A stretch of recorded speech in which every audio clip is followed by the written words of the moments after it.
Hello. Join in. Got a couple more minutes, guys. 3 minutes. 3 minutes. Almost. And we'll get right on ahead. I apologize for yesterday's little delay, but we'll get there. I'll explain that.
Two minutes. 2 minutes.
All right, we'll settle in here. Settle in. Thank you for those who are joining in now. And welcome to the show. We'll get started here in just a minute. A couple more seconds here. Let everybody load on in.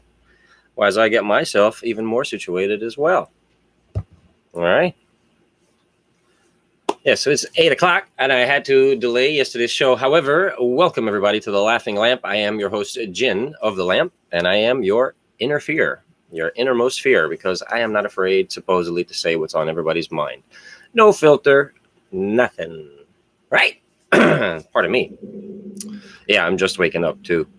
But anyway, welcome to this week's show. I did have to delay it yesterday. We didn't have very much power, not due to a heat wave. I actually don't have an answer for that from the park itself. And we never really do. We deal with it. Because what else can we do? Yeah, you can call and complain, but at the end of the day, I'm tired of being targeted for stupid shit, and complaining ends up making you a target of stupid shit because you become a nuisance that they don't want. So forget about it. We'll deal with it. Here we are today, making up for it. Welcome. Hi. All right, let's get to the show. It's been an interesting week one way or another, right? Because now we get to know, or should I say I am going to try to introduce a little bit more about myself, my upbringing, and a little bit more about where I come from and how my mentality kind of comes into play. Where do I get such crazy ideas? How the heck does my brain really think and work? To a degree, and it all comes from a root, as I said from last week's show. There is a root, and I'm more than happy to discuss where things come from, where the underlying circumstances of my thought patterns, so on and so forth. Whatever you want to explain it as. At the end of the day, it's a thought process that I do go through in a public manner, in a work environment, at home. I say to myself that I'm always me. I'm me at home. I'm me at the supermarket while I'm shopping. I'm me at the supermarket if I'm an employee there. I'm always me. To a degree. I mean, obviously, we have to hide. And I say hide, but we have to put off certain personalities at certain times of the day. Time and place is a big saying that we're pretty much used to at this point in our lives. And at really any point, because we hear that much younger than I guess we should. There's a time and place for everything. Put on the correct clothes. Don't speak in such a manner. Right? Things that we're told to do and how to act, where to talk about certain things, to whom most comfortable, so on and so forth. There's always something like that. We socialize. We are taught how to socialize, with whom to socialize, and how to socialize with certain characters that we meet on a day-to-day basis. How we interact with our families is definitely one way. How we interact with our siblings is definitely a whole nother thing. Then our parents and our siblings versus our cousins even is a whole different socialization interaction, social interaction, right? It's a combination of a whole, and then our friends and so on. And then our friends as families, we interact with them in a whole different level. And we always recognize that kind of pattern, especially when we go to a friend's house with our families. And we give that usual complaint, oh, I wish they were my parent because they treat that they do better and they don't yell at me. You're a guest, and you learn that a little bit later on. Plus, you're more than just a guest. Every parent will recognize the disobedience of their own children, but that disobedience may not necessarily be disobedience in another household. You will still learn the same etiquettes. I grew up in a Syrian background from Latakia specifically.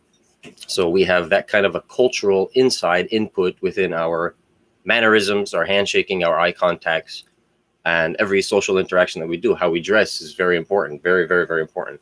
And the introduction and the 2 kisses on the cheek, 1, 2, I mean, to each their own comfort, but I did grow up to that. So I am accustomed to that. Socializing, how we socialize. So I come down to already the very first post. Let's talk about the socialization factor, because I have been told this. This is exactly why I quoted this. And for the sake of the argument, I am Jin, so I'm going to use that name in the characterization of the story, if you will. So I say, hey, Jin, you should socialize a whole lot more because nobody knows anything about you. You speak up, speak out, get to know people. The thing is, I've already been introduced to other characters who've mentioned something about you that I already had an initial gut instinct about. Yes, the judgment factor, that factor that we don't like to say we do, but we judge regardless. I had a feeling about you just as much as you had a feeling about me. And the stories around here, before I even got to the introduction about you, your characterisms, your behavior, and a whole lot of things kind of now I sit down, for example, at the lunch table one time, try to socialize on what I consider to be a normal conversation, if you will. What's going on? Busy? Did you keep yourself? How's everything? Oh, you're married? Have any children? I try to. Ain't nobody interested in that really. Hey man, you getting any? You socialize yet? Did you get to know who? Hey, this one's pretty loose. You should get to know this one here. And if you need anything, hook yourself up with this one. I'm not interested, not at the workplace. I haven't been interested in that kind of stuff. Bar, gambling. I'm not into that kind of scene.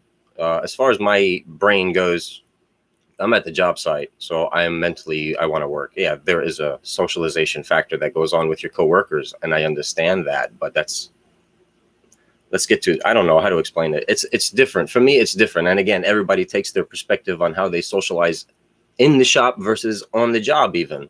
That's something I definitely learned in the Navy. We messed around in the shop, but we could not show that on the job. That's taken seriously. As a civilian, I took every aspect from punching in to punch out to the drive home because for me, I was in a uniform gig. So we are already told that we're walking billboards or even driving billboards. You have a company logo somewhere on you. So please don't misrepresent yourself in any incorrect manner in public, or take off your uniform and do whatever the hell you want. But it's just the factor now that your face gets recognized should you end up doing some kind of miscellaneous mischievous activities, should you be in that kind of stuff. But regardless, I've worn uniforms.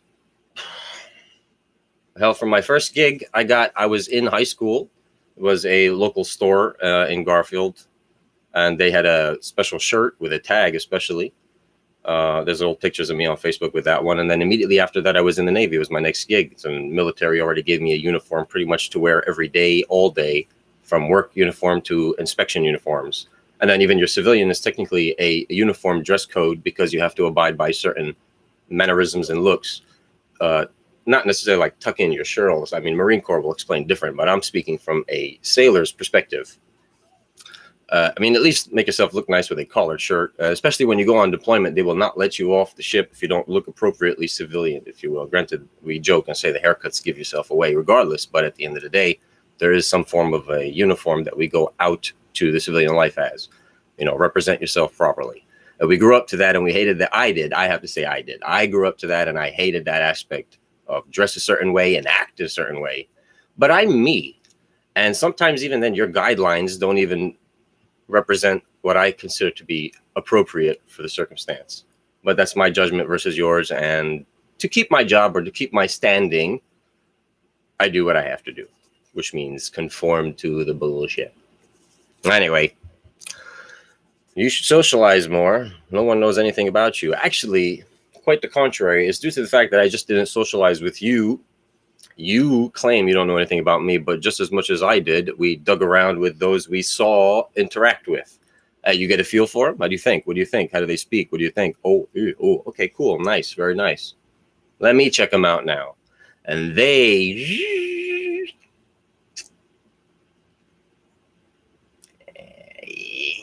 I think I can get them. Right? They feel you out. They feel you out. What bait do you go for? Nothing here. Nothing here. Nothing here. What can we ever use against him? Very important. Why I'm not socializing. I don't need or want to put myself into a position where I reveal. I know that's crazy, right? I don't want to reveal something you can use against me.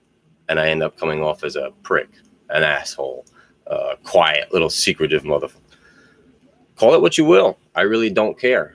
In my home, I'm the same person that I was out there in a warehouse or at the store or at another job site. It don't matter. I'm still me. I'm always going to be me, and I will hold back certain aspects. You don't need to know certain things about me. You only need to know bits and pieces, professional standings of my name and degrees, or so whatever you want to call. What else do you really need to know about me? Why do you need to know how my kids are doing, how my family's doing, how's everything? You don't need to know that.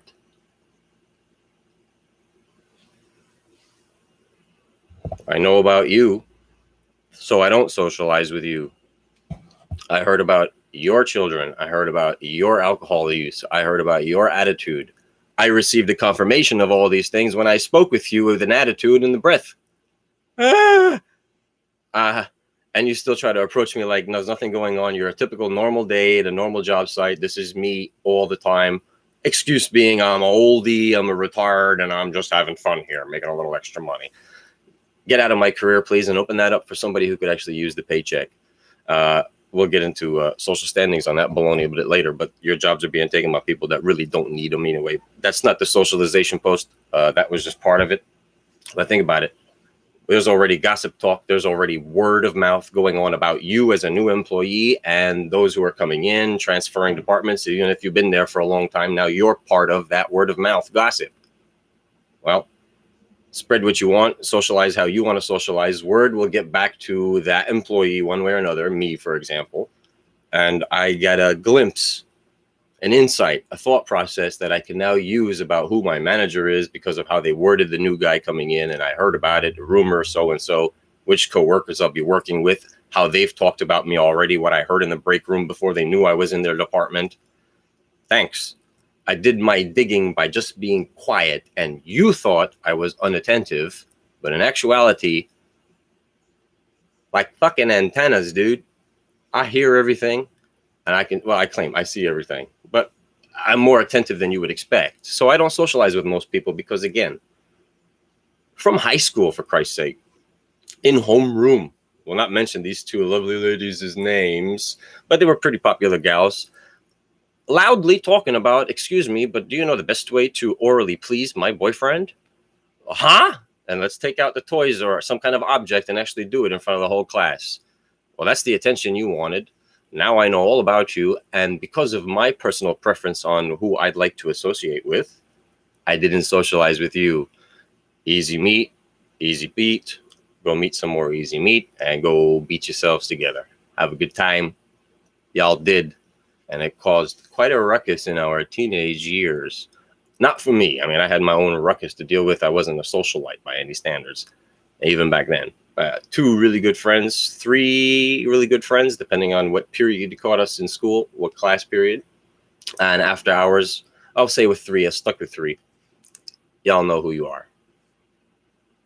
Thanks for watching, guys. Appreciate the support. So that's the socializing point. That's the whole socializing aspect, the whole idea. Well, why don't you socialize with us? Why don't you even? Well, I've already met my greeting. I've done my greeting, excuse me. Shaken hands, I've introduced myself, and I've caught a glimpse of how you've introduced yourself, that first impression. There's a funny thing about first impression, actually, now that I think about it. I got long hair. I could let it down. I could tie it up. But in a new state, I could come up with you and spike my damn hair. It don't matter. The first impression is going to be what you see in the face and how that hair matches with that face. That's your first impression. The next day, even if I were to come with my hair down, I look like a complete different person. Tie it back, a complete different person. First impression, keep it normal, keep a standardized impression. And that's what you get to know, as most of us are worried about what makeup and how much we need to put on, how hairstyle, how I got to do it, I say I don't care, but again, I give you a first impression look because for me, example, where am I meeting you? For what purpose am I meeting you? A job? I'll slick my hair back to some water on it, no gel. I've started doing a little bit of this. Now, they don't allow bandanas, and I like to wear them personally, but jobs is different. So I have to do a whole different kind of hairstyle, if you will. Yeah, I could just tie it back normally, but depending on the job, it gets in the way. I've been in the maintenance field, security field. I've worked outdoors, and obviously the military, you could not have long hair. That was just not going to happen for a male to speak that way properly. But anyway, socializing, long hair, first impressions. First impression, communication factor, a way to socialize how you want to reveal yourself to the public standard, how you showed up, what you dressed as. Yeah, I grew up to it. I'm sure a lot of us did too, but I never cared about it, and I hated it because it did segregate classes of kids. Classes of adults, money standing, financial standing, social etiquette standing, family etiquette standings. It was a standing, more segregations amongst a united segregation as it was. For example, my church, a segregated version of Christianity with a segregated family belief theory and a segregated kids belief theory, trying to mesh with a bunch of other segregations of businesses trying to get to each other that dress in a financially appropriate manner. Things of that degree. I mean, it's ridiculous. I don't need that kind of social standing in my life. I can care less if I cared about church, even that your children showed up with raggedy clothes or jeans and a version of disrespect. Did you do the other etiquette standards? Did you, for example, pray, kneel, blow a candle, whatever the hell your introduction etiquette to the church would be, speak with the priest, still accepted by everybody else? Yeah. And then behind your back, oh my, can you believe they wore that stuff? Oh my God, look how they let their children dress. Oh, they all act inappropriately and nobody corrects them. Oh my God. Judgments. Meanwhile, there was in the service room a clear glass window with a church bench in there, and kids got their asses whooped in the little quiet room there. Clear. Everybody saw your good chat. Can't speak badly on my church. How dare you? And it's not the reason I gave up on religion. I thought it was kind of funny because we got our asses whipped at home too. But today's generation, to each their own. Right? Socialize. Why I don't socialize? Because you guys are a bunch of freaks and you will always use something against me. I will eventually do the same to you, but I have no reason to. Now you mess with my jobs. Now I have to attack. I don't know. I'm not interested in that game, I guess. I mean, I hold it more a personal standing. I'll use it against my family here in the house. I definitely use it against my family back up north. Yeah, I mean, those are easier targets to use them to. And when it comes to family, they know you. So they know why and how you're doing it. It's not like I'm using it to, oh, hey, I have something on. No, I don't have something on you and I'm going to extort you. No. And in my own house here, again, it's playful ways of doing it. You see the difference here? But it does teach a lesson to the household on how the public may deal with you. So you might want to prepare for something like that, because somebody will sneak attack you in a social standing. Remember, street psychiatrists, a pyramid of destruction. Like many other things. Like many other things. From socializing to here I am, attempting to socialize publicly one way or another, myself and who I am and my beliefs and my theories and so on. And here we go. So being afraid, and holy hell am I afraid. Every week do I have a fear of the video itself, of the week to come afterwards. I mean, granted, I don't have many views, but I appreciate what I get, but it will grow. And that's, at the end of the day, that's what I care about. It will grow, and I know it. As crazy as I'll sound, as insane as I may be, as chaotic as it comes out, it will click with somebody. And no, it's not a violent revolution. Not even close. Not even close. It's a mental revolution so that you can put your mind to the problem and come up with a solution. Being afraid is the inability to accept possible outcomes. Be fearless. Being strong is the ability to see through to the end. Be heroic. Ain't gotta be solid man, steel, Superman. I don't mean heroic to the degree where you can stop bullets or transform kinetic energy and mutate this and disappear and poof. You can do all those things, not physically. Make things disappear. Blow things out of proportion. Create a stir in the wild of chaos so that everybody gets confused. Doesn't that happen out there? Oh, I'm not going to expose too much now, am I? It's exposing too much about how things are done out in the real world, how jobs are actually gotten, how you're actually written up. Why you're gone is never a truth in it, because you did what, for example, you did well, nothing wrong for 9 months. Something happens, and all of a sudden, 3 back-to-back write-ups for something as silly as being 5 minutes out of camera shot while documenting that you were actually there. Get fucked. But to each their own. I moved on from that. I got another gig, and if I needed to, I had to get another gig. I moved on. Thanks for the attack that I personally got to go through. I got to see that coming. I got to perceive it my own way, with my own information, my own variety of facts, based off of what I'm going through, how the write-up is written, what the wordplay is, and all the documentation, how the phone calls go between the higher up management and human resources type people. You can feel it. You can feel something's wrong. You're treated by your coworkers. They can't hide it. Ain't nobody can hide it. You're a bunch of bad actors. I told you, I'm the one that snuck around. And as a matter of fact, that you guys caught me in a sense of sneaking around. What does that mean, by the way? I snuck around the snake with it. Yes. I'm going to describe myself in this manner. At least from the day that I claim to have awoken in my mind at 5 years old on my 5th birthday. I was an undercover detective from that point. That's imagination, a figure of speech. But imagine that. At 5 years old, I woke up to my mind to the reality of the act of life.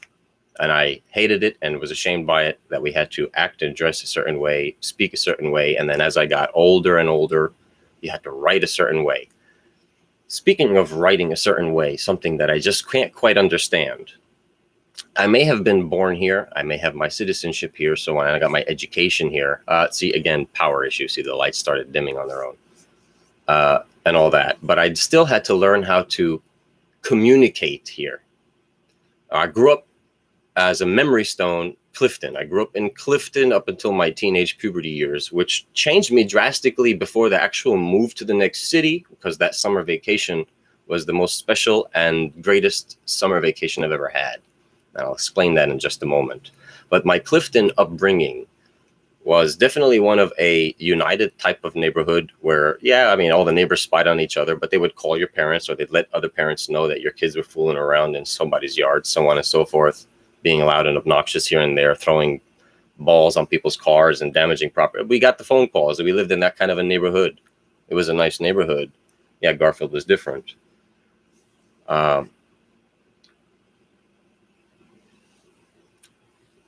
Yeah, Garfield was very, very different. The Clifton neighborhood that we grew up to, man, I really don't know how else to really explain that. I mean, I say it's united, but any neighborhood can be claimed as united in their own perspective, their own version of what unity is to them. But for us, it was definitely what I remember the assisting of the upbringing of the children and protecting the neighborhood's cleanliness. Because I swear to you, the 3 blocks that I lived on in Clifton, my block, another block, and another block, and these are small blocks, local residential blocks, were very clean and upkept to a degree. And then the 3 blocks and so on, it got like worse and worse. And that's actually led to the public school system that led down to the school, where I was a safety patrol in the 5th grade and then got kicked off before they went to the Washington, D.C. field trip, which was a shame because I had a rival, sports rival sort of at the time. And he taught me actually how to kick a ball and curve it in a different direction when it came to kickball. So there was a special relationship there where we could teach from each other. We're both speedy runners. We're both very athletic.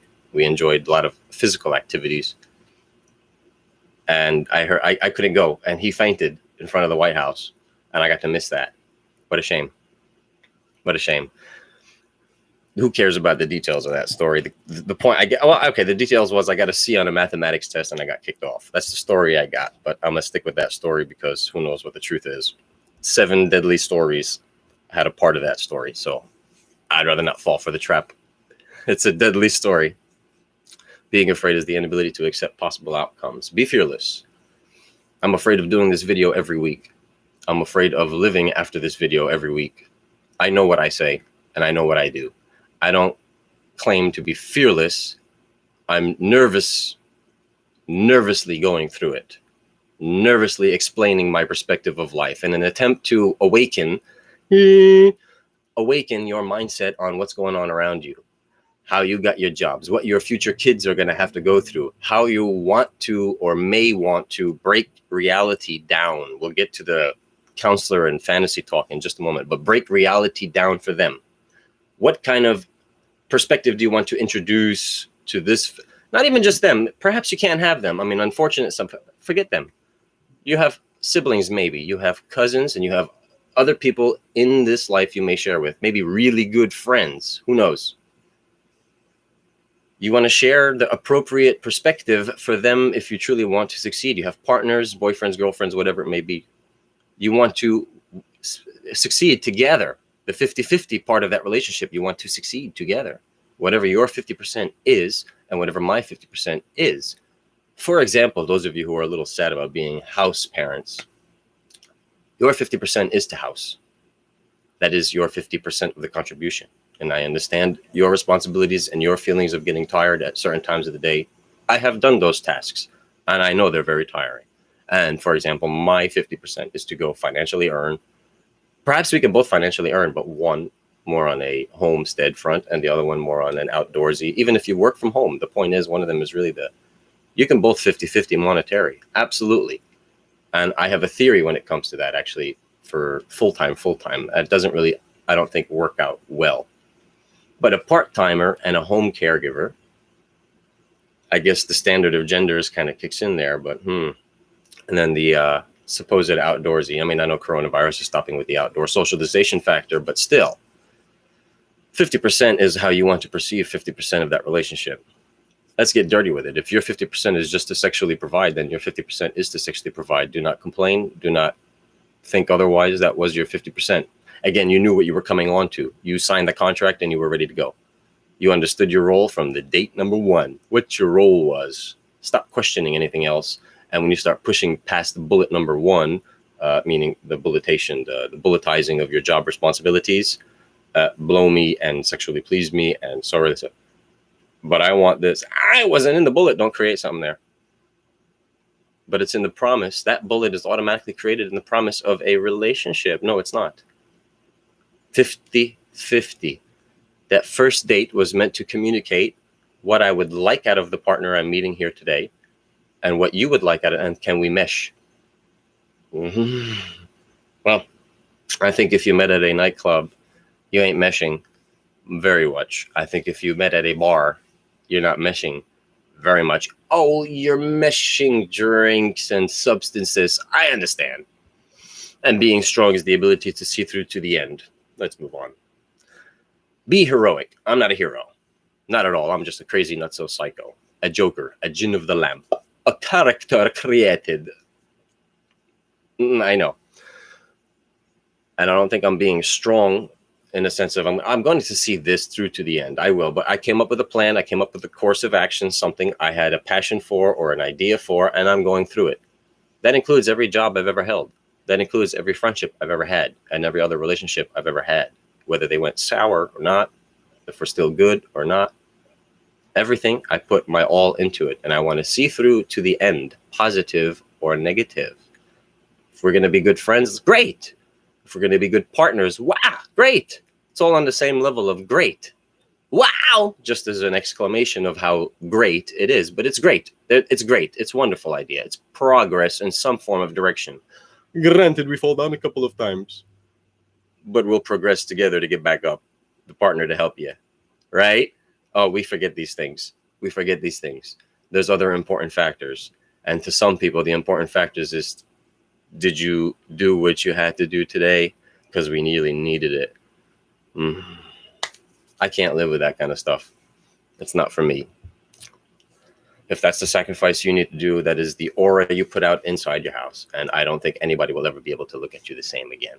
That's a very important factor of, I mentioned this in a little bit of a rampant on the very first video, or maybe the second video, the difference between having sex and making love. But for example, when you're doing something a certain way and you push a line or boundary, and now it changes your perspective because that person gave you a different visual to look at them as, to joke about it.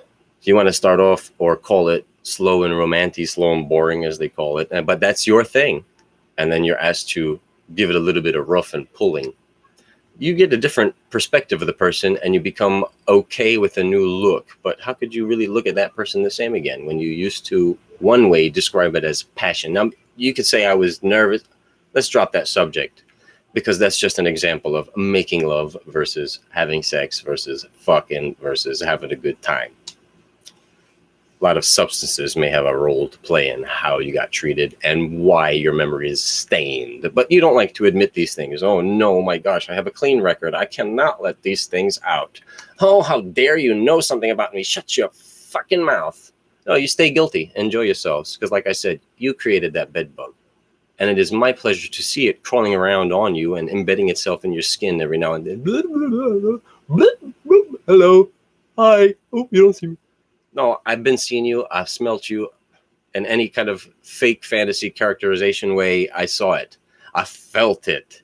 I recognized something about that, because you're not the first one I have seen, and now I'm being extra judgmental. But the idea is you're not the first person I've seen with a certain personality behavior on a certain line of questioning at certain introductory points, bingo, zingo, fucking keywords that get your nerves all set.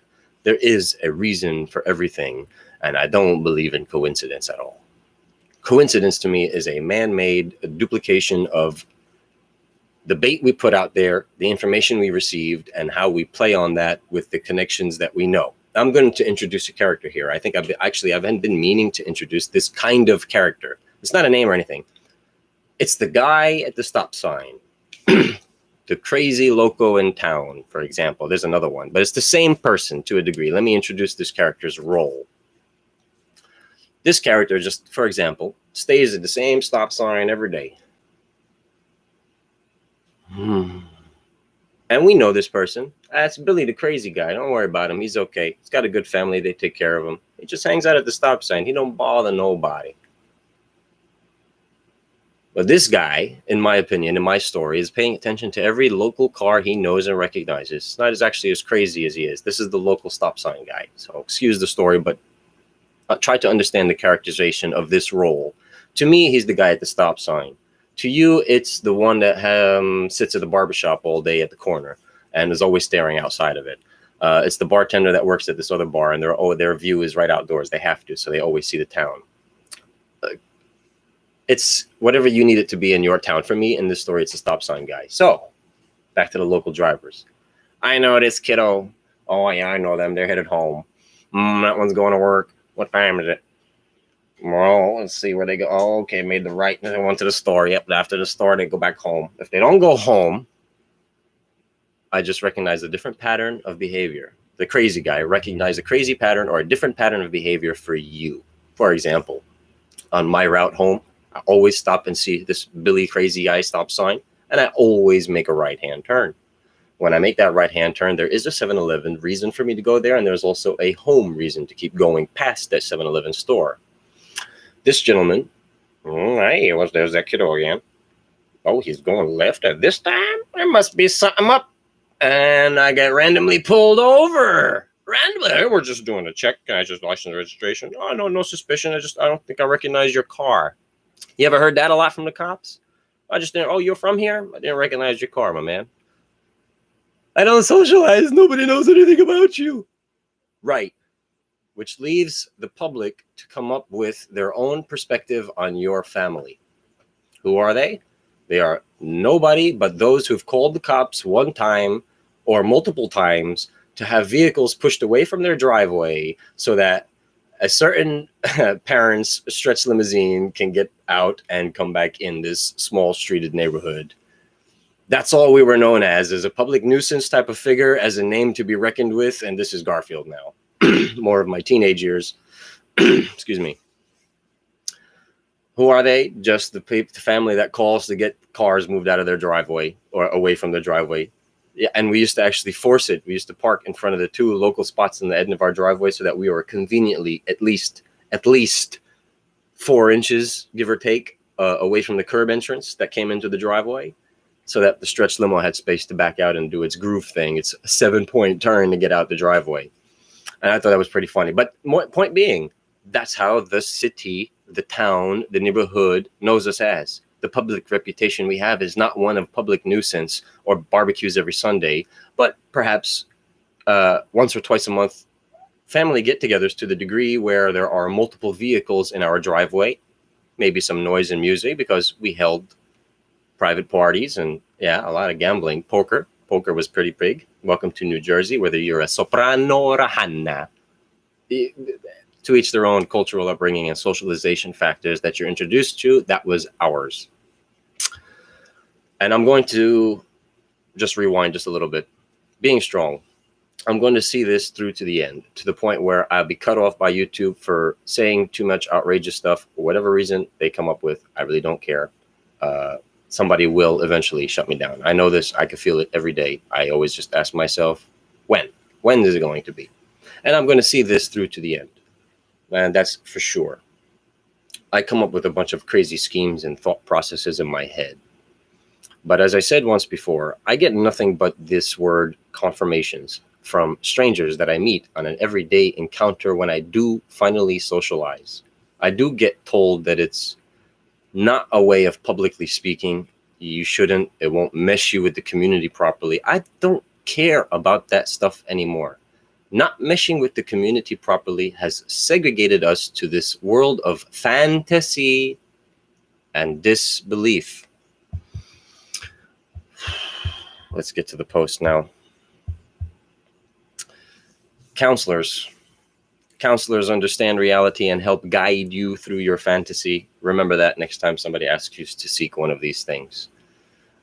Interesting way to look at that is, what do you mean I'm seeing a fantasy? And that's why they asked me to go talk to somebody. You're always asked to go speak with somebody. Do you need somebody to talk to? You're a bit delusional. You're not delusional. It's just that the reality that you're seeing puts you in a state of disbelief that this is reality and I don't know if I have what it takes. I know a lot of unfortunate self-life-taking stories that have been fabricated to the point of a bad relationship, a cheating partner, a loss of a job. No, you got friends that have done it. You know exactly the truth on why, and the public has a different fucking story. Regardless, my theory on those people is the realization that this is not strong enough to do what this world has established as what you have to do. They can't put up with the threats that people will use against you in order for you to succeed in your careers. That's going a little bit crazy. But in my theory, if you got 10 plus years at a business, you done sold yourself at that place, because nobody makes it that far. That's my perspective on it. Y'all have different perspectives. I understand that and I respect that. Good for you. If yours is better or worse, whatever. My perspective on this whole thing is I barely have made it more than 2.5 years in a business. The military, I'm going to say that doesn't count. I did survive that, but I also early outed as an option to get out early. I did not stay for the full contract. I was done with the acting. I mean, call me whatever you want. I'm done with the acting. If I forget to say yes versus I, or I versus yes, fuck that. Pollywog shell. Like, this is great stuff and titles, but I can't act that way. I'm already acting just to survive your stupid system of how we can write you up and screw you over. Twice threatened in my career to get the fuck my ass kicked out for the stupidest of reasons. First one being a room inspection failure. No, that was the second one. The second one was a room inspection failure that I had to defend because night shift had different regulations to room inspections than day shift. And we got hit for, I was a night shifter. I got hit with a day shift hit for a night shift thing. And I just spoke up about it and said I thought it was bullshit. It turned into a closed doors talk with the chief involved who failed me and the chief of my department who helped back me up and protect me to the degree where I vocalized myself very negatively and poorly, definitely out of military standing, out of military bearing. And one kept me on track while trying to defend who he has to. It's the hierarchy. That's how it works. I will attack this one. And I couldn't figure out if it was due to racism because of me or because of my roommate, which, funny enough, was the same background as him. And I don't know if they really got along or if because I was lighter skinned than my roommate. Oh, can't be racist. I had a very dark skinned Detroit roommate who taught me the word ninja to use because I did listen to a little bit of hip hop at that point. And I said, hey, I'm going to play this. Do you mind if I sing along? And certain words are going to come. He says, well, if you're not comfortable with using those words, then use the word ninja. So y'all became ninjas. What's up, Sam? I hope you're doing well. I miss you, buddy. Actually, my experience there, I went through 3 different roommates. But anyway, so the hierarchy attacked me for that room inspection. And I fought back. And, well, actually, the first one was a room inspection. It was my introduction room inspection that I had a beef with because the second class involved as my roommate just got married and was moving out. And I was going on leave at the same time. I got to the squadron and I was going on leave. I come back to a room failure inspection that I was too new to really fight. I got dropped on that. And then the uniform change for PT happened the next day. We had new PT uniforms. From what I came to boot camp with to my transition at the squadron, we had just switched new uniforms. PT started. The yellows and the blues, those just came in. And I told my supervisor at the shop that I was in at the time, my introduction shop, which was the line shack. I told him, do you mind if I skip out on PT today so I can go to the Navy hospital and pick up a new pair of the PT uniforms? I'd hate to be the only guy outcasted in the old uniform. And he said, yeah. Next day, we're checking into work. All of us are told to go put on our dress whites, our dress uniforms, and prepare for a talking to. So make the long story short, excuse me. Turns out nobody in my shop showed up to PT, so nobody got the explanation. And the one person that showed up was our department head, a senior chief. And I had to fight my way out of that. A room failure didn't look good coming into that fight. I didn't perceptively look like a good boy. I came in looking like a jackass who fails his room inspection or trashes his room before he leaves it for a couple of weeks because there's no way your room got trashed while you were gone. Again, they discredited the roommate that was there moving their stuff out while I was home. But it was my mess to deal with. Just stupid shit you have to put up with. And I survived it. Like I said, I did what I had to do. I survived it. I kept my mouth shut when I had to, when it came to understanding what needs to be spoken about and what's shut the fuck up about.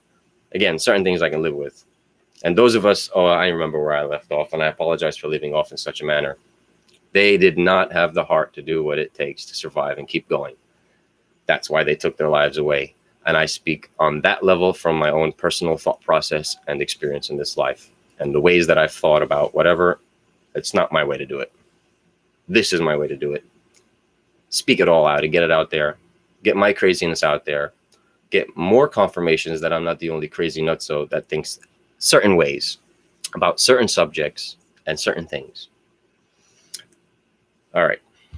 That's Counselors Understanding Reality. I don't think that's my fantasy. Nothing that I speak of, I'm claiming, is a fantasy for me, because it starts off as that, a thought, a fantasy. No way. Poke. It's reality here. It's reality here. It's reality here. I've come to a conclusion that reality sucks, but I don't need chemical dependency to live in a fantasy. I still have to live within reality. And fantasy is not going to guide me through reality. It's going to burn me through reality. So I need to wake up and be a part of that blaze. Be a different kind of a light. My own amp in my own lamp, and only to spread that light somewhere else. Hey, what kind of light is this? What kind of weird culty shit? Wake up. That's all I'm trying to get my point out. Wake up. Keep being silent. You ain't going to solve nothing. I'm going to drop a dime here. Catholicism released Muhammad. That's how Muslims were created. Oops. But it had no relation to anything you just said. Yeah, I know, but you need to wake the fuck up. I'm Middle Eastern, I guess. Does that make it fact? Does that make it true? What the fuck do you know? As I said before, I don't know shit, apparently. I don't know shit. My facts don't mean jack shit either. What I do know don't mean jack shit either. That's fine. I'll just keep spreading this message until somebody says, you know what? I know you speak from somewhere true, and I can relate to it. Good message. I'm going to share it. Good. Those are the ones I'm looking at. Which leads me to this part of the whole fantasy reality, the next post. If this is or how or where humanity is today, this is how we'd like to live our lives and perceive our lives and live our lives, I don't look at it as a positive view. So why would it not take an anti-human to correct this trajectory of conspiracies and corruptions and thought patterns that lead to bullshit and unfortunate thoughts, realities that are actually happening within our lives, to our children, to our best of friends, to our siblings, to our parents, and communication about these things gets mixed and matched about just doing whatever the fuck we have to do. You're doing what you have to do. Fine. Live with that bug. And I know it's creating a bug. I live by that philosophy, and I don't want any bugs in. I have what I claim to be an open door. My closet got no bones in it. If you think I'm holding something back, it is because you didn't ask the correct question, or the question told you from the get-go. I will be an open book, an open source of just ask me anything. Say something crazy. You're listening to me. Ask. That's why I do a live show. I do a live show and I leave room for potentially a Q&A portion. I will say a whole bunch of crazy shit. Bring it on. Use them from behind me. All the other videos in the past. Try to see where you would like conversations to go. Get a thought process on what we think you think about this idea. And I'd like your perspective on it. Maybe it dings with me. Perhaps there is somebody else out there, a random person, for those that don't know me personally, or those that do know me, to ask and say, you know what? Fuck it. What do you think about this? Oh, yeah, I did think about that too. You're right. You're absolutely right. Or, no, I didn't actually come up with that, but it's got me thinking. There, my job is done. I have succeeded. I got you thinking. Yeah, I think too much. I just got you thinking more than you want to, because you hate the idea that you really can't trust closer people than you'd want. You can't deal with those you thought were friends. I do read their personality differences, how many times they check their phone, how many drinks they have to have before they talk to me.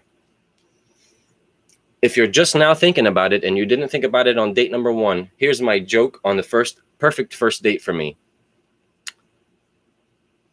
An upper and a Webster's dictionary, so that the two of you can go back and forth on what this means to you, so I can use it and I understand what you mean when you do say it in the house. This is what this means to me. This is a phrase. Now we're communicating each other's thoughts. I really want you to be a part of my family. I do want to marry you. I want you to have that. Because now I understand what you mean by this. When you say this in the house, I don't get, oh, what the fuck? Where did that come? I know you. A Webster's and a stimulant. And enjoy yourselves with communication on your first date. Communication. not sexualization. To each their own. Why wouldn't it take an anti-human to correct this trajectory? Because twisted words, this flame that we spew, this tongue of fire that we have, like our DNA, twisted and fucked up, becomes one strand when it comes with two or more. We'll call it two or more. But for the theory of this post, or the idea of this post, excuse me, the idea is 2 into 1. The twisted tongue as well. One solid tongue that I claim to have been French twisted out into Italian and French, and they get twisted to the point where Italian and French sounds like, Italian and Spanish sounds like French. Aha. Just a theory, just a thought, just an imagination, just a pyramid of bullshit that's spinning out of control. I know. And it might take an untwisting to get the facts straight again so you can start building on it. Can't really build on a crossroad, a road that entwines itself. Excuse me, this is more of a crossroad. A road that twists and turns within itself. You're traveling in the same direction, but you're overlapping with a whole different thought process, a whole different scheme, a whole different universe, even if you want to consider it in that kind of menial terms, a whole different universe, a parallel universe, one that you were not supposed to see unless you took that road, but you took this road, just an example, and you tried to turn that fantasy road or that reality road into the fantasy road, because now this road is your reality and this is the fantasy that could have been. Oops. French now. Voulez-vous français? Yeah. 1, 2, 3, 4, 5, 6, 7, 8, 9, 10. That's only 1 to 10. It sounds bullshit, but it's all I can remember really when it comes to French. I learned French in Clifton. I learned Spanish in Clifton. I took Italian in Garfield. I failed Italian in Garfield. I learned Italian in summer school at Sacred Heart, which is a Catholic school, I think. Very high in the Catholic school. And I paid for summer school to go there for Italian, I believe. So, and I go back to this thought about the whole twisting of the words and making 2 to 1, 1 to 2. I claim to have been the Antichrist. Why would it not take an Antichrist to fix Christianity? Why would it not take an anti-human? I said that's why I worded it that way, because I know it's going to poke a whole lot of buttons in some of you faithers. Whatever. Take an anti-human to correct your human trajectory. Your chaos that you've normalized is going to take somebody whose normal is chaos to bring chaos back to where it's supposed to be and create where normal is supposed to be, a new social standard. Burn it down, guide it back up, and rebuild. I have a post not related to that, but I thought it was a bit too cult-like or revolutionary. But it is, in essence, a theory of what I'm trying to do when it comes to the light theory and being a light and so on, or a flame or a fire, any kind of source of light. Burn what you don't need away. For example, I have a little girl that I'm helping raise and take care of, and I claim that she's my daughter regardless. And from what she comes from, she built up negative personality traits. She is the mountain, for example. She is the mountain, and outside of her are positive and negative traits that she's learned from the life before me. I cannot get rid of the root. However, what I can do, and what you guys, you folk, can do for your own damaged folk. I was Michelangelo, go figure, in high school, but literally chisel away what you can that's still growing, kill it, and burn it down. You rebuild those roots from there, that you cannot get rid of what's already learned. Those will always be embedded in you, in them, in everybody. The factor that you have within these people is the fact that you can stop that motherfucking negativity from growing and start rebuilding. Negative or positive, that's on you. That's on you. That's on you. When you have that kind of power in your hand, when you recognize that that power does exist, it's a psychology. It is what it is. And it's always used against you. It's why I don't socialize. It's why I don't give a flying fuck about you, because I know you'll try to dig in and use something against me. I know myself, and I will immediately attack you. I'm sorry. Smarter than you, with words especially. Don't write the way you speak. But I had to learn to communicate, which meant how do commas work? How do periods work? Exclamation points, question marks, how you pause when you read and how it's done. So if I learned that, which was a taught trait in elementary school, even because of grammar, commas are slight pauses, periods are longer pauses. It's a statement versus a continuation, a run-on sentences, and so on and so forth. which means there is a pattern of writing that can relate to the way that you speak. And there is a way that you speak that can relate to the way that you write. So why should I not write the way I speak and vice versa? And speaking of the French tongue that's made its way to the English language when we use words like vice versa, encore, encore, bravo, bravo. Not just the French, but other languages have made its way embedded into a root language that you wanted to be established as, has now had other roots. Chisel away the English, establish a Spanish seed. Chisel away the English, establish an Italian seed. Chisel away the English, establish a French seed. And our homes, chisel away the English, establish an Arabic seed. Bilingual, trilingual homes, an Asian, Chinese, Mandarin, Japanese seed, all kinds of seeds on top of the English. We all do that already. Bilingual families, we know we do that. It's a way of communicating. And we learn from both languages how we can actually translate this one into this one properly and this one into this one properly. It may not sound as funny, but I can word it or serious or however. I claim funny because everything I learned was a sitcom. What do you need, kiddo? In a minute. Thank you. See? You see? The asshole. But I was also raised by those that I would claim are assholes. But thanks to those assholes, I toughened up in my own way. I'm still here today. Anyway.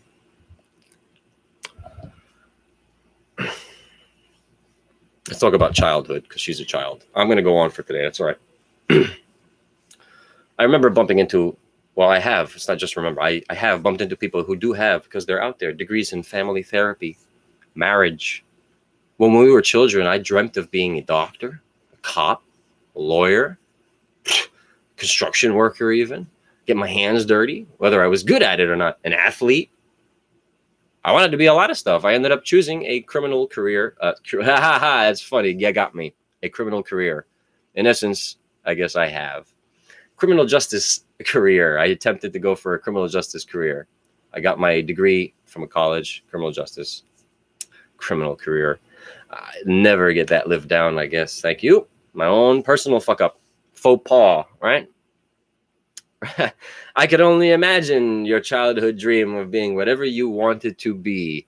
At what point in somebody's childhood did they ever say to themselves, I need to get into marriage therapy. I want to be a therapist for married couples. Due to what? And what do you know? I bullshit and claim that I woke up at 5 years old to the active life. Does that mean I was entitled to be a goddamn psychiatrist? No, not at 5. That being said, going through the educational process to claim your doctorate for this matter. Now imagine this. I put in my thesis statement for a master's degree program. And the degree says, I like your idea, but I can't let you succeed. It's going to reveal so much. Why don't you think that these professors and your co-students don't have the power to shut your shit down and turn it into their own? But you have to share your thesis statements. You have to go through the program and prove it and come up with a result for them. And then you push further in your doctorate, should that even get any past the freaking masters. I don't want to give any of that away. I decided to publicize my theory and everything so that I have some kind of claim to it one way or another. And regardless of how it's reworded and reused at some point in the future, I could at least say that, well, I can say it, and maybe some crazy nutso on some kind of chemistry, makeup, pharmaceutical that I claimed will also see it as well and say, no, I heard this somebody else. You just know. Well, 211 theory is what I call it to be as. And when Freud, the future Freud, or the future whoever psychiatry and philosophy and all that other Socrates crap comes up with a theory of their own that so closely relates to exactly how I've tried to word 211 theory, which I may have to re-communicate multiple times. And I apologize talking shit on communication. And I myself may have failed to communicate properly on certain things, on many things even, if that. I do the best I can, and that's my excuse, and I'm going to stick to it. I'm full of them, just like assholes and opinions and all that other shit that we're full of. And all we do is just send it up the chain for them to throw it back in our face. Because we're dumb. We're stupid. We didn't know that outcome. But again, we just expected a more professional response. So again, there are degrees for these things. Family therapy. What kind of child was always thinking that I could be a therapist? How do you know? Oh, let's go back to that Bar Mitzvah. Jews have some interesting careers. With all due respect to you Hebrews out there, interesting career set patterns. My brother worked for a Jewish school, security, high end, high paying, and for whatever reasons, I can't speak for the truth, he was forced out of the place. He was asked to leave. Hell, forget, for Christ's sake, he was let go in a negative manner. I looked at it as a target because his best friend stayed there. So obviously there was a reason they didn't want one over the other. I ran through a very similar situation at my second, we'll get in, second security gig. I'll get into that story at some other point. I got hit with something so stupid, but I'll get into that later when it comes to selectively targeting one of your employees. They tried to hit, oh, fuck it. They tried to hit me for slandering my own boss's name.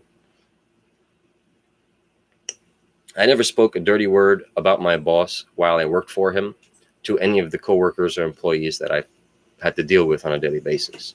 However, there was another contracting agent there that has openly discussed with me their illicit activities prior to their contract here. They used to work there before. They got suspended for a scheme, and they were back now after that punishment has unfolded and took its time. So I chat talk him, generalize the location as one of those laundromats, and I got hit pretty bad. And the funny thing is, he said, I can fire you for slander, or you could quit right now. And I told him, all right, I'll just quit then. He says, all right, what do you want me to tell the boys? Tell the boys that I left and because I had to take care of my father. A lie. I'm okay with living with that. And it's not a wish. Oh, speaking of wishes, it's not a wish that I want upon my father, obviously. But speaking of wishes, what's the difference between a prayer and a wish? When you pray for something, are you not wishing for it? When we say be careful what you wish for, you should perhaps be careful what you pray for, and vice versa. When you ask for a prayer, you should be very careful what you ask for. You're wishing and praying. I got flies in here. Let's leave that at that note. And I believe that's all for today, actually. I think I did okay for this session. I want to really explain the posts and my perspective on those things. This is something I like to keep introducing and keep doing. We do have a few people in the room, I guess. So if there's any questions, feel free to dump it out. I'll give it just a minute for a little Q&A. If not, I thank those of you who did join in for the live session here at the Laughing Lamp. It's been a wonderful day for me. I am trying to get better and better with my presentation. Today has been one hell of a day due to yesterday's little stressful time. So again, feel free. Ask any questions, ask away for this little Q&A. And I will keep working on myself week on week basis. And I run into issues and excuses and assholes to throw at you every time. But just get used to that kind of shit because life is full of it. And you recognize it and you still live through it. Keep your mouth shut about it. That's fine. I don't. And I understand where I'm at because of that. And I don't mind. I'm happy where I'm at. That's the difference between you and I and the skeletons that I don't have in my closet. I'm okay. The point being is I'm all right. I can die now. And I'm okay with it. Especially now. Because all I really wanted was video number 1 to get out. Again, if it gets shut down, it gets shut down. But that's all I ever wanted. All right. Thanks very much, ladies and gentlemen. For those of you who did join into the live Laughing Lamp session, I am Jin of the Lamp. And I hope I was your interfere with these thought patterns today. But I am your interfere because I'm not afraid to speak shit. All right. Thanks, ladies and gentlemen. Enjoy your night. Take care and be safe. And until next week, be an amp in your lamp. Don't be afraid to shine. Just stop burning.